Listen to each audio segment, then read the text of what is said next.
What I think of when I hear the word protest is probably like people like holding signs. Anger, signs, and yelling. I just think about a group of people fighting for something that they believe in. I don't think I would protest a war I didn't agree with. I don't really see a point in doing it because like what's done is done, and like I don't think protesting would really be that effective. No, it's ultimately I'm not the one who decides whether or not the country's at war. That's my job to support the government, even if they make stupid decisions. I would protest a war that I didn't agree with because isn't that what crazy college students are supposed to do? Maybe I'd put a Facebook post. Protest is one way that people are able to voice their opinion. Recently, protest has gotten a bad reputation. There have been many violent protests in which people are injured or killed and businesses and houses destroyed. Many forget, though, that violence and picketing are not the only way to protest. What if we were to take advantage of one of the most peaceful kinds of protest? Art. Art? Yeah, art. Art is a great way of protesting because it doesn't allow for any violence. It makes you really think of what's going on. Because you're not destroying anything. I feel like art has ways to connect to people in a way that words or actions can't. One of the most well-known examples of protest art is the popular music of the 1960s. Artists took the opportunity to voice their dissent in the war, in the civil rights movement, and many other movements through lyrics.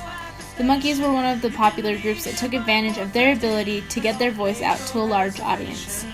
They joined with other artists to make a difference in the U.S. One of the most popular songs, Last Train to Clarksville, tells the story of a young man calling the woman he loves to get her to meet him for possibly the last time at the train station in Clarksville. The song never specifically mentions Vietnam, but there are many clues that point to this assumption.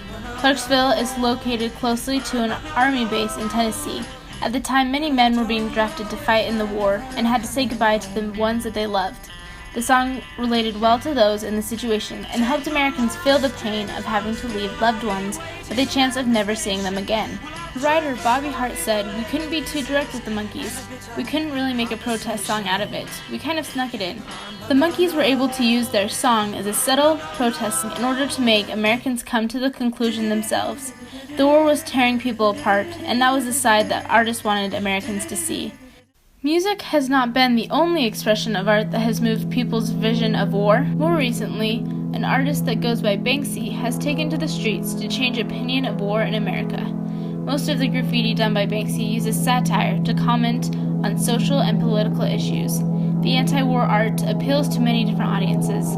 Some of the pieces include children and contrast their innocence to the horrors of war. It is shocking to see children interacting with weapons of war. In one scene, a boy is seen dressed as a soldier holding a gun. He's surrounded by flowers that look like they were drawn by a child. This really points out the innocence that war takes from the children along with the rest of the world. These paintings appeal to American audiences because of the value that is placed on preserving children. The young are meant to be innocent and free. Even though the two artists are very different, they could begin a movement that is completely different from what any violent protest could start. Artists are able to be heard because Americans highly respect art in our society. Free speech is an important idea to us. This can be shown in the way that different places have reacted to Banksy's art. In London, many of the pictures have been destroyed days after their creation, while in New Orleans, the pictures are preserved and some even have 24-hour surveillance to make sure that nothing can happen to them. We also like the idea of an underdog. Banksy especially has had to overcome a lot of opposition to get his work out there. The idea of free expression is often what binds people together and is part of the reason that protest art is so successful in this country.